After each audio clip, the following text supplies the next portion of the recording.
Hello traders channel में आप लोगों का बहुत बहुत स्वागत है। आज के इस वीडियो में हम देखने वाले हैं कि निफ्टी ने जो है एक साइड वे जर्नी करते हुए लास्ट में जो है एक ब्रेकआउट दिया, बैंक निफ्टी ने भी ब्रेकआउट दिया। तो ये कहां तक जा सकता है और किस तरीके से जो है आगे के दिन मार्केट यानी कल के दिन मार्केट बिहेव कर सकता है, ये सारी चीजों के बारे में देखने वाले हैं। और ये देखने वाले हैं कि ये जो रैली है ये वीक क्यों है, क्या ऐसी वजह है कि इस रैली के अंदर एक वीकनेस है, इसके बारे में भी जानकारी देने वाले हैं। और एक इंट्राडे सेटअप भी मैं आप लोगों से डिस्कस करने वाला हूं, तो बिना स्किप किए लास्ट तक देखिए ताकि सारी चीजें समझ में आए। इससे पहले दोस्तों वीडियो शुरू करूं, आप लोगों से गुजारिश है कि अगर आप बिगनर्स हैं तो आप जो है चैनल को सब्सक्राइब कर लीजिए, बेल बटन दबा दीजिए ताकि जब भी नई वीडियोस डालूं आप लोगों तक पहुंच सके। और कल का जो मैंने एक वीडियो बनाया था यहाँ पे आप देख पाएंगे, इस जगह पे कल का एक वीडियो बनाया था, इसको आप देखिए और उसके बाद इस वीडियो को देखिए तो आपको ज्यादा क्लैरिटी मिलेगी। चलिए शुरू करते हैं। सबसे पहले जो है हम देखते हैं मेजर इंडाइसिस और डीआईज एफआईज ने किस तरीके से कारोबार किया, वो सारी चीजों को पहले देखेंगे। दोस्तों आपने देखा कि निफ्टी जो है निफ्टी 50 ने 0.41% के आसपास क्लोजिंग दी है अप होकर, और निफ्टी बैंक ने जो है 0.70% के आसपास अप होकर क्लोजिंग दी है। यहाँ पे आप एक चीज देखिए कि डॉ जोन्स जो है 0.8% के आसपास जो है माइनस में है इस वक्त, और 1.67% जो है S&P 500 ये माइनस में चल रहा है, और 2.57 नैस्डैक। तो नैस्डैक काफी कंप्रोमाइज चल रहा है दोस्तों इस वक्त। तो अब हम चलते हैं और देखने की कोशिश करते हैं कि ये जो बियरिश यहाँ मोड देख रहा है यूएस मार्केट के अंदर, तो ये कितना इंपैक्ट डाल सकता है हमारे चार्ट के ऊपर। तो यहाँ पे एक चीज और देख लीजिए आप दोस्तों, यहाँ पे आप देखेंगे कि ब्रेंट क्रूड ऑयल जो है 92.4 के आसपास ट्रेड कर रहा है, 0.78% के आसपास इस वक्त तो जो डाउन चल रहा है। तो चलते हैं अब निफ्टी और बैंक निफ्टी देख लेते हैं। पहले तो निफ्टी देख लेते हैं। तो निफ्टी का जो चार्ट है, जैसा कि ये सारी लाइनें जो आपको दिख रही होगी, ये कल की लाइन ड्रॉ की हुई है, और कल मैंने ऑलरेडी जो है छोटे टाइम फ्रेम में डिस्कशन किया, आप लोगों से डिस्कस किया था मैंने। 5 मिनट का टाइम फ्रेम इसको हम लोग कर लेते हैं कि इंट्राडे का टाइम फ्रेम बन जाएगा ये। तो देखिए दोस्तों, हमने जो है डिस्कस किया था कि भाई नीचे की तरफ अगर हम आते हैं तो हमें जो है ये जो लेवल था मैंने दिया था कि ये जो लेवल है इस लेवल के बीच में हमें कोई भी ट्रेड नहीं बनाना है। ठीक है, इस लेवल के बीच में हमें कोई भी ट्रेड नहीं बनाना, ये नो ट्रेडिंग जोन है। और जब इसके नीचे ब्रीच करेगा तो ही हमें जो है ट्रेड बनाना है, अदरवाइज हमें खामोशी से देखते रहना है। ठीक है, क्यों? क्योंकि यहाँ से जो गैप डाउन होता है, एक बार यहाँ से एक बार नीचे की तरफ जाता तो फिर हम जो है बड़ी आसानी के साथ पहला टारगेट हम ले सकते थे और एक बड़ा टारगेट हमें मिलता, लेकिन हमने जो है इसके नीचे क्लोजिंग नहीं दी, इसके नीचे मार्केट आया ही नहीं। और यहाँ पे आप देखेंगे कि मार्केट जब ओपन हुआ है लगभग लगभग आप समझिए कि 18,376 के आसपास निफ्टी ओपन हुई, और उसके बाद जो हाई बनाई और उसके बाद कंटिन्यू नीचे आए और इसी लेवल को टच किया, अगेन ऊपर फिर नीचे फिर ऊपर फिर नीचे फिर ऊपर। इस तरीके से अगर यहाँ पे एक प्राइस एक्शन बना, अगर किसी ने इसको देखा होगा ध्यान से, तो एक टॉप दूसरा एक टॉप फिर एक टॉप, यानी इसको रेजिस्टेंस के लिए एक सपोर्ट दूसरा सपोर्ट तीसरा सपोर्ट। तो इसके ब्रेकआउट पे यहाँ पे एक छोटा ट्रेड किसी ने लिया होगा तो उसको छोटा मोटा प्रॉफिट हुआ होगा, अगेन जो इसका स्टॉप लॉस हिट हो गया होगा। तो हमारे लिए नो ट्रेडिंग जोन था। ये नो ट्रेडिंग जोन के बाद जब इसने ब्रेकआउट दिया, आप ये एक चीज को समझिए, प्राइस एक्शन को समझने की कोशिश करिए कि कई मर्तबा जो है, मैं एक बार इसको थोड़ा सा ऐसा कर लेता हूँ, ये आरएसआई की इतनी जरूरत नहीं है तो हम लोग आरएसआई का थोड़ा सा कर लेते हैं जैसे दोस्तों। तो यहाँ पे आप देखेंगे कि कई बार जो है यहाँ पे सपोर्ट लिया इस लेवल पे इसने, एक बार दो बार, फिर यहाँ पे एक बार, फिर अगेन यहाँ पे रेजिस्टेंस फेस किया, फिर इसी जगह पे इसने जो इसको रिस्पेक्ट किया, और फाइनली जब ये एरिया ब्रेकआउट हुआ उसके बाद बड़ी तेजी के साथ ऊपर की तरफ ये भागा। तो इसीलिए जो है मैंने कल कहा था कि ये एरिया जो है इसके अंदर ट्रेड नहीं करना है। ठीक है, अब चलते हैं और शुरू कर लेते हैं हम बैंक निफ्टी के एनालिसिस, और उसके बाद निफ्टी के डेली टाइम फ्रेम आएंगे। बैंक निफ्टी में दोस्तों यहाँ पे अगर कोई अच्छे से ध्यान से देखे तो रेजिस्टेंस रेजिस्टेंस रेजिस्टेंस रेजिस्टेंस फिर अगेन रेजिस्टेंस फिर ब्रेकआउट। तो ये जो एरिया था बैंक निफ्टी का, मैंने ऑलरेडी बताया था कि इस एरिया के अंदर जो है हमें ट्रेड नहीं करना है, इसके अंदर खामोशी रखना है, और जब इसको ब्रेक करे तो ही हमें ट्रेड करना है। तो किसी ने ट्रेड किया होगा तो उसको ये लेवल मिले होंगे, और नीचे की तरफ ब्रेक किए तो मैंने ये जो लाइनें दिख रही दोस्तों, ये कल की लाइनें हैं, ये आज की लाइनें नहीं है। ठीक है, तो ये जो हमने टारगेट रखा था कि अगर नीचे की तरफ ब्रेक करेगा तो ये फिर ये टारगेट के लिए हमको देखना है, क्योंकि यहाँ पे इसको एक बार सपोर्ट मिला हुआ है, वो भी एक बेहतरीन जो है इसने एक हैमर कैंडल बना के इसको सपोर्ट दिया था। प्राइस एक्शन है, कोई बहुत बड़ा रॉकेट साइंस नहीं, अगर आप लोग भी चाहें तो आसानी के साथ सीख सकते हैं।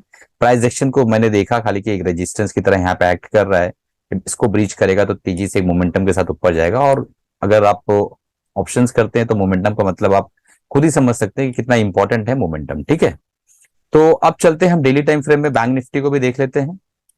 डेली टाइम फ्रेम में आप देखेंगे कि ये सारी लाइनें देखिए आप, कल मैंने इसका डिस्कशन किया था कि भाई इसके ऊपर इसके नीचे जो है जब जाएगा तो एक बड़ा मूवमेंट मिलेगा, क्योंकि इनसाइड बार कैंडल बना हुआ था। ठीक है, NR2 भी इसको कहते हैं, कई लोगों ने अपना अपने चैनल पे अलग अलग नाम दे रखा है, बट एक्चुअल देखा जाए इसको सही से तो इनसाइड बार कैंडल, इनसाइड बार कैंडल जितना पतला रहता है उतना अच्छा है, बट ये थोड़ा सा इसकी बॉडी ज्यादा थी।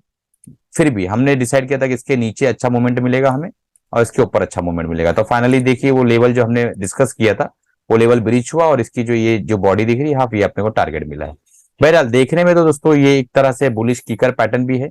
मैं आपको बता देता हूं कि अगर आप ये दो कैंडल को डिस्कस करें, इस कैंडल को और इस कैंडल को, तो ये बुलिश किकर पैटर्न है और एक बुलिश पैटर्न इसे कहा जाता है। फिर भी इसके अंदर एक वीकनेस, एक डिसिसिवनेस और एक तरह के संकट क्यों मंडला रहे हैं, मैं आपको उस चीज के बारे में बताऊंगा। और लॉन्ग टर्म में मैंने बताया था कि अगर लॉन्ग टर्म में आप इन्वेस्टेड है तो ये जो लेवल है इस कैंडल के लो का लेवल, ये आपको जो है दोस्तों 40,819 के आसपास है। तो मैंने 40,000 का या 39,900 के आसपास का स्टॉप लॉस रखने का था लॉन्ग टर्म के अगर आप खिलाड़ी हैं तो। अब चलते हैं निफ्टी डेली में देख लेते हैं। निफ्टी डेली में आप देखेंगे कि जो लाइनें हैं दोस्तों, ये लाइन वो है जो हमने डिस्कस किया है 15 मिनट के टाइम फ्रेम में, 5 मिनट के टाइम फ्रेम में। यहाँ पे एक बेहतरीन हैमर जैसा एक कैंडल बनाया है इसने और एक बुलिश किकर पैटर्न तो नहीं कहेंगे इसको, सॉरी, ये दोनों मिलाने के बाद एक बुलिश किकर पैटर्न ही बनेगा और ये पैटर्न जो है दोस्तों बड़ा स्ट्रॉन्ग पैटर्न होता है। फिर भी यहाँ पे एक वीकनेस क्यों लग रही है, हालांकि इसने 18,400 का एरिया जो एक अभी हमारे लिए एक रेजिस्टेंस की तरह काम कर रहा था उसको भी ब्रीच कर दिया, फिर भी जो है एक वीकनेस क्यों लग रही, क्या ऐसी वजह है वो मैं देखने के आपको अभी बताने वाला हूँ, इसलिए मैं आपको थोड़ा सा रुका के रखा हूँ और उसके बाद हम लोग एक इंट्राडे ट्रेड के बारे में, सेटअप के बारे में देखने वाले हैं। तो चलिए दोस्तों, शुरू करने से पहले एक इंपॉर्टेंट बात आपको बतानी थी कि अगर आप जो है जॉब करते हैं, आपके पास टाइम नहीं है और आपको एनालिसिस सीखना है, तो ये जो प्रोग्राम है दोस्तों 50% डिस्काउंट में अवेलेबल है। 3 महीने तक आप जुड़ सकते हैं मेरे साथ, मैं क्या बाय कर रहा हूँ, क्या सेल कर रहा हूँ, ये सारी चीजें आप जो है इस प्रोग्राम में देख सकते हैं और अपने ड्यू डिलिजेंस का, अपने एनालिसिस के हिसाब से और एक ओपिनियन लेके अपने फाइनेंशियल एडवाइस से आप इस पे जो है ट्रेड भी कर सकते हैं। तो ये नीचे डिस्क्रिप्शन में लिंक है, तुरंत इसको ज्वाइन कर लीजिए और हमारे जो है ऑनलाइन लर्निंग प्लेटफॉर्म का जो है हिस्सा बनिए दोस्तों। चलिए चलते हैं, आप शुरू करते हैं हम जो है वो बात जो मैं आपको बताना चाहता हूं कि मुझे क्यों वीकनेस लग रही है इसके अंदर। तो सबसे पहली बात यहां पे देखिए, आपने एफआईज ने जो है बिल्कुल भी, एफआईज ने बिल्कुल भी 15 नवंबर को बाइंग नहीं की है, उल्टा सेलिंग ही की है। डीआईज ने भी बाइंग नहीं की है, ठीक है। और इंडेक्स ऑप्शंस के अंदर 2000 करोड़ के आसपास की सेलिंग दिखाई दे रही है, स्टॉक फ्यूचर के अंदर भी सेलिंग है, बाइंग का नामो निशान दूर दूर तक नहीं है। तो इस मूवमेंट को किसने लेके गया, मतलब इस मूवमेंट को कौन ऊपर लेके गया? मैं 10 सेकंड का पॉज लेता हूं, आप नीचे कमेंट में लिखिए कि कौन इस मूवमेंट को ऊपर लेके गया। भाई ब्रेकआउट हुआ है, 18,400 का ब्रेकआउट हुआ है एक मोमेंटम कैंडल्स के साथ, तो कौन किया, मतलब कैसे हुआ ये? तो मैंने काफी पता लगाया और मैं एक नतीजे पहुंचा, हो सकता है माइट भी मैं गलत हूं, तो नीचे आप जो है कमेंट में मुझे बताइएगा कि सर आप गलत हैं और मैं उसको बिल्कुल सर झुका के उसको तस्लीम कर लूंगा। बट मुझे जो लगा ना दोस्तों कि ये जो मार्केटें खुली हैं, ये जो मार्केटें खुली, संगई, चाइना A50, हैंसेंग, ठीक है, तो ये जो मार्केटें जब खुली तो बहुत तेज मोमेंटम के साथ ये ओपन हुई। आपने इसको देखा होगा आफ्टरनून में कि बड़ा अच्छा खासा ये 6% अप था, लगभग 5 से 6%। तो यहाँ पे एक अच्छा खासा मूवमेंट यहाँ पे दिखाई दिया और कहीं ना कहीं हमारी निफ्टी एसजीएक्स भी जो है वहां ट्रेड होती है। तो मुझे लगता है कि इसका एक इम्पैक्ट जो है ना इन मार्केटों का हमारे निफ्टी पे पड़ा। ये मेरा अपना एक ओपिनियन है, क्योंकि दोस्तों हमारे मार्केट पे कहीं से कोई बाई सेलिंग तो दिख नहीं रही है। तो ये इम्पैक्ट क्या चीज का पड़ा, साइकोलॉजिकल इम्पैक्ट पड़ा, क्योंकि कैसा होता है कई बार कुछ फिनोमिनल चीजें होती है, मैं आपको उसको डिस्कस करके बताता हूँ क्या होती है। कई बार प्राइस जो है ज्यादा मूव कर जाता है बट वॉल्यूम बिल्कुल नहीं होता है। तो मुझे ऐसा लग रहा है कि इस तरीके की कुछ ना कुछ घटना जो है निफ्टी में आखिरी वक्त में हुई है। और अगर मैं सच हूं और मुझे मेरा जो ओपिनियन है, जो मेरा एक इंट्यूशन है, वो अगर सच साबित होता है तो फिर एक बियरिश कैंडल हम कल निफ्टी में देख सकते हैं। माइट भी मैं गलत हूं दोस्तों, 5% गलत भी हो सकता हूं, मैं भी इंसान हूं। बट ट्रेडिंग जो है किस तरीके से करना मैं वो सेटअप बता देता हूं, तो ही जो है आप लोग उसमें मजे लूट पाएंगे कल के दिन। तो मैं आपको एक सेटअप बता देता हूं। देखिए 15 मिनट का सेटअप ये देख लीजिए आप, ठीक है। तो अब ये सारी लाइनें हम हटा देते हैं, इसका कोई वैल्यू नहीं रह गया, इसको हम पहले हटा देते हैं, ठीक। ये प्लेन चार्ट हो गया, एकदम नेकेड चार्ट आपके सामने ओपन है। यहाँ पे आप देखिए कि ये जो लेवल दिखाई दे रहा है आपको, ये लेवल, ठीक है। इस लेवल को अगर हम देखें तो मैं आपको बताता हूं, 18,380 के नीचे अगर ये आता है तो हमें फिर जो है सेलिंग के बारे में सोचना है। और अगर आज के हाई के ऊपर ये चला जाता है, यानी 18,430 के ऊपर चला जाता है, तो फिर हमें जो है बाइंग के बारे में सोचना है, ठीक है, पहली चीज। दूसरी चीज, सिनेरियो निफ्टी के अंदर अगर गैप अप ओपन होता है, यानी गैप अप ओपन हुआ यहां पर और एक बियरिश कैंडल इसने बनाना शुरू कर दिया यहाँ पे, तो बियरिश कैंडल के लो के नीचे जो है हमें सेलिंग बनाना है और ऊपर का हमारा स्टॉप लॉस रहेगा, ठीक है। गैप डाउन ओपन होता है और बिल्कुल इसी सपोर्ट के आसपास गैप डाउन ओपन होकर यहाँ पे ओपन होता है और यहाँ पे बुलिश कैंडल बनाता है, तो बुलिश के हाई के ऊपर बाय, 15 मिनट की बात कर रहा हूँ, और बुलिश के नीचे जो है कैंडल के, वो हमारा स्टॉप लॉस। इस तरीके से काम करना दोस्तों, क्योंकि यहाँ पे एक बहुत बड़ा जो है एक तरह से कंसोलिडेशन का फेज उसने क्रॉस किया है। वजह जो भी रही हो, बट इसने क्रॉस तो कर दिया, ये हमने दिखाया, इसने दिखा दिया है, ठीक है। तो अब जो है इसको हम डिनाई तो नहीं कर सकते हैं, वजह अभी तक पता नहीं चल पा रही है, शायद पता चल जाए। बट ये जो है दोस्तों इस तरीके से काम करना है, गैप अप को किस तरीके से ट्रेड करना बताया, गैप डाउन को किस तरीके से ट्रेड करना है, साइडवे मार्केट खुलती है तो कब क्या करना है, सारी चीजों को मैंने डिस्कस कर दिया। अब चलते हैं हम आज जो है कल का एक इंट्राडे सेटअप देने वाले हैं, उसको देख लेते हैं महिंद्रा एंड महिंद्रा में। दोस्तों एक बहुत इंपॉर्टेंट जो पॉइंट है कि बहुत दिन तक इसने देखिए यहाँ पे सपोर्ट की तरह काम किया इस लेवल ने, और इसको जब ब्रीच किया देखिए आप बहुत बड़ी कैंडल बनी, ठीक है।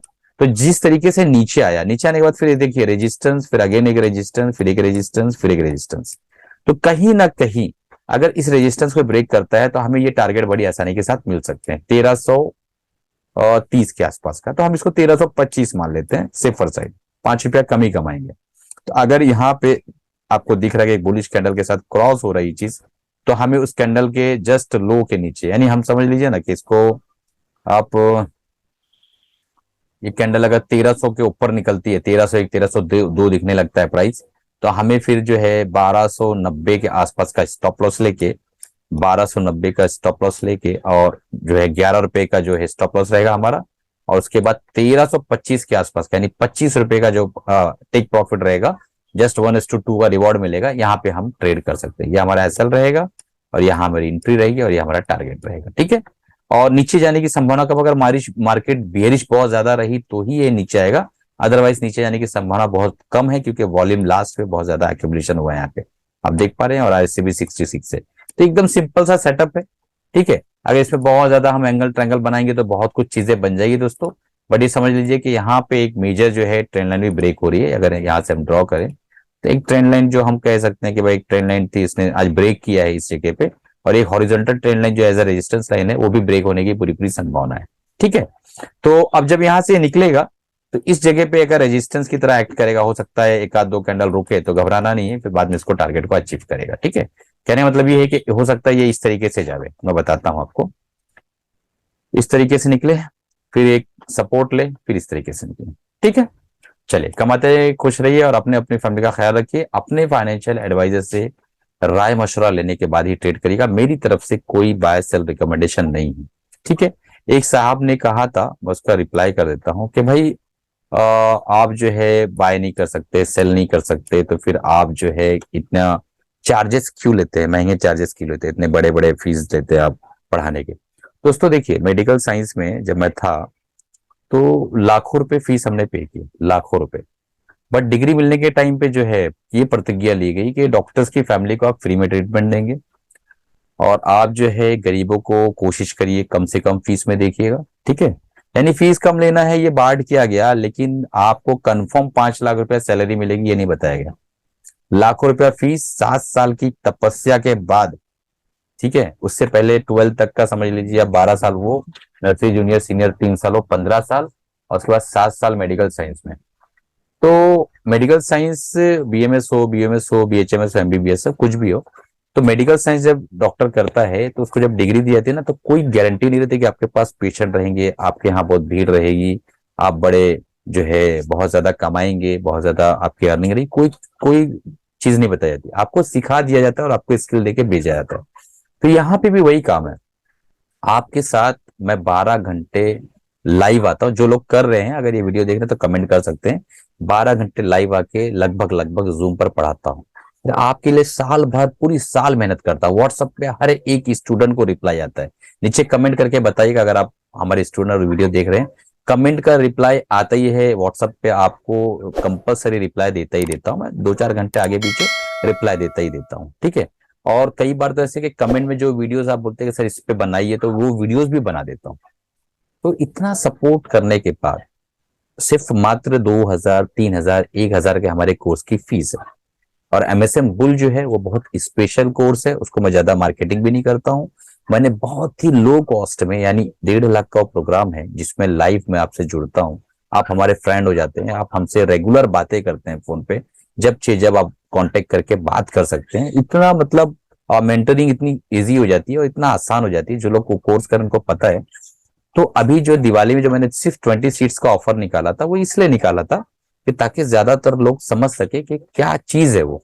तो वो जो कर रहे हैं ना, उनको पता है कि वो क्या चीज है। बाकी इंट्राडे का कोर्स 1,000, स्विंग ट्रेडिंग का कोर्स 3,000। भाई इतना भी ना लें तो घर कैसे चलेगा, लाइट बिल वगैरह कैसे निकलेगा, जो खर्चे हैं लैपटॉप के, इंटरनेट के, ये सब तो कम से कम निकलना रहेगा कि नहीं निकलना रहेगा। बिल्कुल फ्री में तो यूट्यूब पर है ही है ना, मेरे 700 से ज्यादा वीडियो है। अगर आप पूरे वीडियोस देखते हैं ना, तो मुझे लगता ही नहीं है कि आपको मतलब और ज्यादा मेहनत करने की जरूरत है। बट प्रॉब्लम ये है कि आप जो है चाहते हैं कि बनी बनाई कोई चीज मिले, तो वो चीज दोस्तों गलत है। अगर वाकई लंबा चल रहा है ना, तो तैयारी तो आप ही को करनी पड़ेगी। हम सिर्फ आपका हाथ पकड़ के रास्ता बता सकते हैं, ठीक है। तो ये मैंने सोचा रिप्लाई दे दूं, तो एक आपको पता चल जाएगा भाई हमारे कोर्सेज महंगे नहीं है। इंडिया में सबसे सस्ते कोर्सेज हमारे हैं। और हम जो है एक मेंटरशिप और कोचिंग करते हैं। कोई हमने एजुकेशनल स्कूल नहीं खोल रखा कि यहाँ से डिग्री मिलने वाली है। और यूट्यूब पे बहुत से ऐसे लोग हैं जो यूट्यूबर हैं, मेंटर हैं, कोचिंग करते हैं, पढ़ाते हैं। उनके पास खुद की कोई डिग्री नहीं है, लेकिन उन्हें पता है कि मार्केट में क्या करना है, कैसे करना है, कब करना है। तो वो अपनी जो अपना थॉट प्रोसेस, अपना जो चीजें हैं कोर्स डिजाइन करके आप लोगों को सिखाने की कोशिश करते हैं। तो चलिए ठीक है, पॉजिटिव मेंटेलिटी के साथ काम करते रहिए, सीखते रहिए, नेगेटिविटी पे ध्यान मत दीजिए आप। और मैक्सिमम अपने ऊपर काम करते रहिए और अपने आप को इम्प्रूव करते रहिए दोस्तों। और अगर आपको कोर्स महंगे लग रहे हो तो कोई प्रॉब्लम नहीं ना, आप जो है यूट्यूब पर तो काफी मेहनत हम कर ही रहे हैं, तो ऐसा कोई प्रेशर तो नहीं है ना कि आप उसको बाय ही करें, ठीक है। चलिए, कमाते रहिए, खुश रहिए, अपना और अपनी फैमिली का ख्याल रखिए। मिलते हैं अगले वीडियो में अगले प्रोग्राम के साथ। अपने फाइनेंशियल एडवाइस सलाह मशवरा लेने के बाद ही कोई डिसीजन लीजिएगा। ये मेरा अपना ओपिनियन था, मुझे ऐसा लगता है इसलिए मैंने बताया। और ठीक है,